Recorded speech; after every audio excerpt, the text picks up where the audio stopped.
Welcome into WTOL 11 News on Plus. I'm Michael Sandlin. Thank you so much for joining us on your Sunday evening. Now we'll get to all of our top stories in just a moment, but first, let's go check out that forecast. Meteorologist John Burgefield. John, it's been a little sunny and colder today, but I understand it's going to have quite the warm-up before Christmas. Yeah, that warm-up, Michael, is going to take us to the 50s by Christmas. Tomorrow, though, is going to be a little more overcast, so hope you soaked up the sun today. It's going to be cloudy and a little on the cooler side. Temperatures will be above freezing, and there could be a couple passing showers or snow flurries as a warm front lifts into the area. Now, we do have quiet conditions on radar and satellite for now with high pressure currently situated over West Virginia. However, some of this activity up towards South Dakota is going to arrive late Monday and produce a couple spotty showers or perhaps even flurries. Cloud cover starts to roll in from the west tonight. There could be a few isolated rain or snow showers on Monday, mainly coming in during the late evening time frame.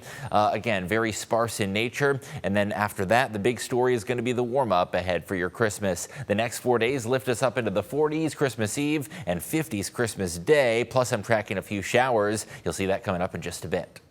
All right, John, we'll see you then. Just into the newsroom in the last couple hours, a Henry County woman has been booked into the Correction Center of Northwest Ohio on Saturday for the, quote, non-forcible rape of a small child.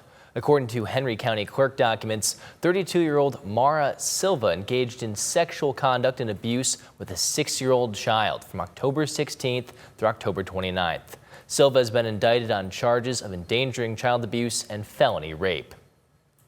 A firefighter is in the hospital with non-critical injuries after battling a fire at a West Toledo restaurant.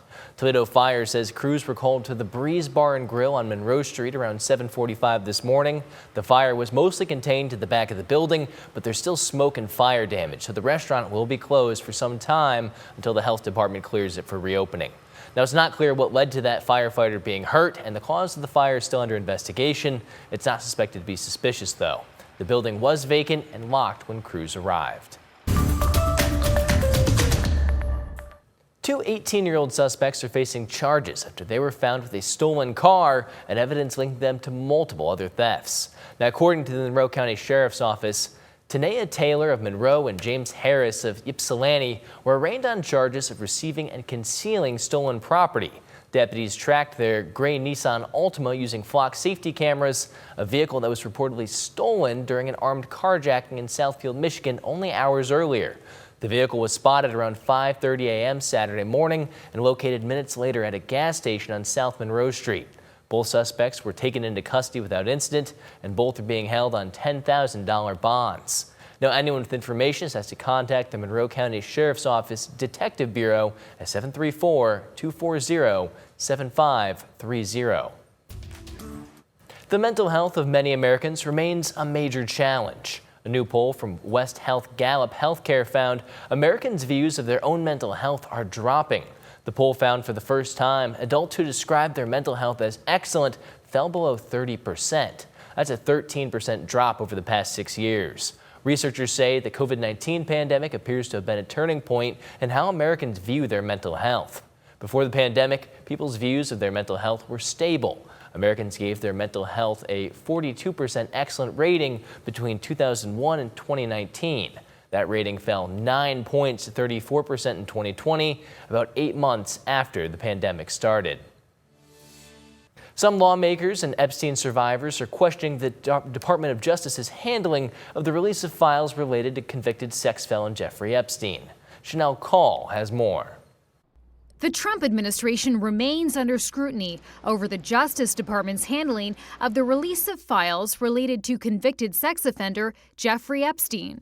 Among the thousands of documents initially released for Friday's deadline, CBS News determined at least 15 files were no longer available on the DOJ's website Saturday, including a file with a photo of President Trump that was put back up on the site Sunday.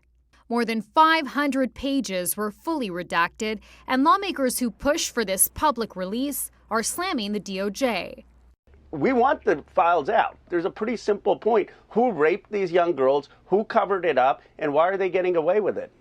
The quickest way, and I think most expeditious way to get justice for these victims is to bring inherent contempt against Pam Bondi. And that doesn't require going through the courts. Speaking on NBC's Meet the Press, Deputy Attorney General Todd Blanche said the removal of the files from the DOJ's initial release has nothing to do with President Trump. The reason why we are still reviewing documents and still continuing our process is simply that, to protect victims. Among the files made public in recent days, more photos related to former President Bill Clinton and Britain's former Prince Andrew. Epstein survivors say they want the names of those who preyed upon underage girls to be released.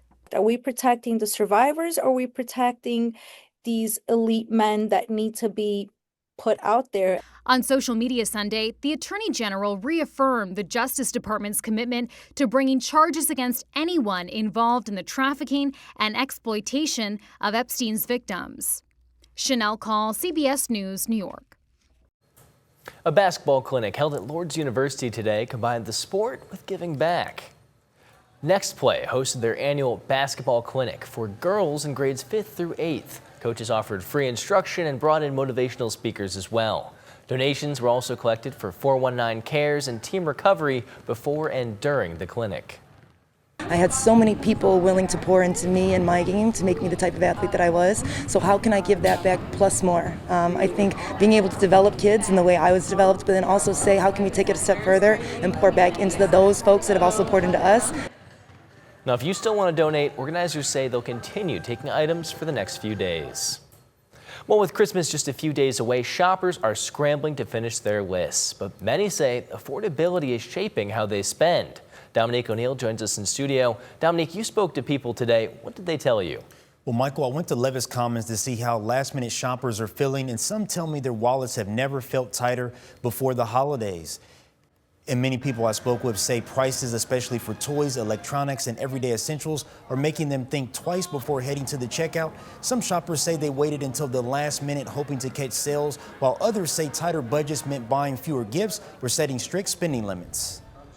I think things are a little bit more expensive this year. It doesn't help. I have 2 kids in college now, so we're definitely watching our spending habits this year a little bit more, but I do feel like prices are up a bit. Coming up at 11, we hear from more shoppers about the last-minute shopping experience and how it compares to last year. Reporting in studio, Dominique O'Neill, WTOL 11 on Plus. All right, thank you, Dom. Well, doctors are warning about surging cases of influenza. At least 1,900 people have died from the flu nationwide this season, including 3 children. The CDC says that 2 of those kids' deaths were reported in just the last week. Jen Sullivan reports on the growing warning from doctors as millions of people get ready to gather for the holidays.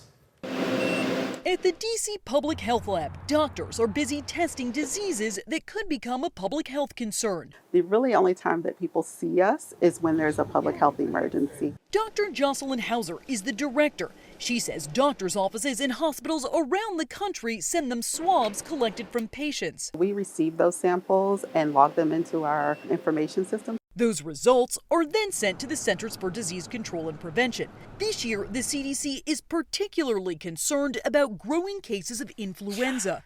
The latest data released Friday shows there have been at least 4.6 million flu cases so far this season, 49,000 hospitalizations, and 1,900 deaths in the U.S. alone.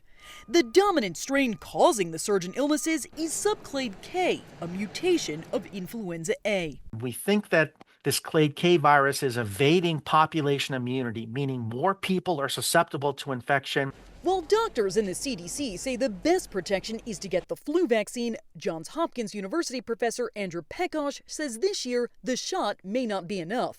It has mutations that may allow it to evade some, but not all, of the influenza vaccine-induced protection. As millions of people prepare to travel and gather this week for the holidays, there's growing concern illnesses may spike, and cases are surging around the globe. Children, adults 65 and older, and those with underlying medical conditions are particularly vulnerable to the flu.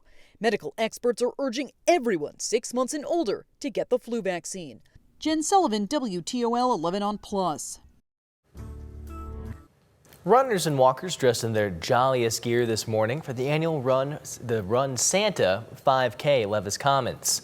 The race has been held every year for almost 10 years with participants decked out in Santa hats, reindeer antlers, ugly sweaters, and more. Organizers also raised around $500 to buy toys for the Lucas County Children's Services Toy Drive. We have it every year in December, and it's a good time to get friends and family together and run, do a little 5K. It's a little cold, but when you do it all together as a group, it makes it a little bit better. We've got all the festivity happening. We've got Santa here. We'll have the Grinch coming maybe soon. Over 400 people braced the cold this morning, and some furry friends did as well. Well, Christmas is only 4 days away, and with holiday cheer ramping up, Christmas songs are playing everywhere you go. Photojournalist Hunter Huffman went to the ribbon to find out which songs made the nice list and which songs made the naughty list. So what is your favorite Christmas song and why? My favorite Christmas song is probably Silent Night. Just a beautiful song and just love that song. What about you? What's your favorite? Jingle Bell Rock. Jingle Bell Rock? Probably Rocking Around the Christmas Tree because it's just like fun and festive. I'm missing my two front teeth because this year I'm missing my two front teeth. Let's see, are you missing them? Oh yeah. What is your favorite Christmas song and why? Christmas song is rough because I like the show of it and it's nice. It's good. I like them all. Maybe Little Drummer Boy. I'm a drummer, so Little Drummer Boy is kind of a favorite. If you had to pick a least favorite Christmas song, what's it going to be? How about Jingle Bells? Heard it way too many times. Probably the 12 days, or was it 12 Days of Christmas, or something. Just because I can't remember all the words and the order and all that. I don't really have one because I like them all, and I don't really have a least favorite because I like most Christmas songs anyway. How about you? I like them all. I don't have a least favorite. I don't have a least favorite. I'm a big fan of the Christmas season, and we love all the Christmas songs, don't we? Yeah.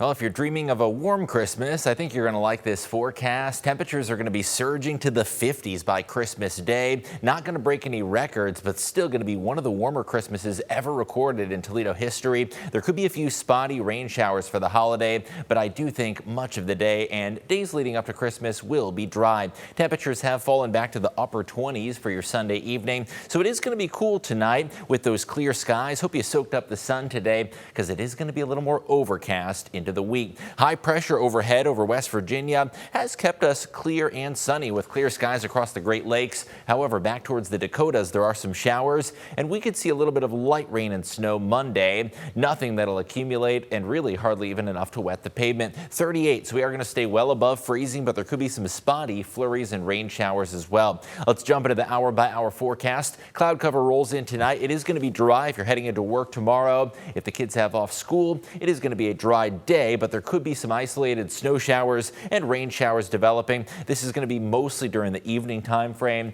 So again, if you're heading out to dinner, maybe some holiday plans, keep in mind there could be a little bit of light rain. We do dry things out on Tuesday as a warm front lifts us up to the mid-40s. Christmas Eve is looking like a very warm one as well. It is going to be dry and mostly cloudy, but there could be another batch of rain showers Wednesday night into Thursday. When you're waking up Christmas morning, it is going to be overcast and a little bleak, more of a green Christmas than a white Christmas, with temperatures in the mid-50s and the chance of a couple additional showers Thursday night and into Friday. Forecasting those highs in the mid-50s. No snow, needless to say, this Christmas. The record high that was set back in the early 1980s, December 25th of 82, when we climbed up into the 60s. Rain chances are going to be fairly light and sparse. There is going to be that 30% chance of a Christmas shower. An isolated shower can't be ruled out as we head towards Friday as well. But overall, much of the forecast is going to feature some dry hours, and that extended outlook is still going to be trending on the warmer side, and it's likely that those temperatures stay above average, not just through Christmas, but potentially also through the end of 2025 and as we turn over those calendars into the new year. So the extended forecast: Monday, a slight chance of a shower or a flurry, mainly late in the day. Tuesday and Christmas Eve look dry. Showers possible Wednesday and into Thursday. A few additional showers Friday for post-holiday travel. And as we look ahead towards next weekend, temperatures are going to gradually drop back to around 40 degrees by Sunday, and the tail end of that 10-day does bring us back to the upper 30s to near 40 degrees. So a slight cool down, but no major cold on the horizon as we round out the calendar year and turn over the new year.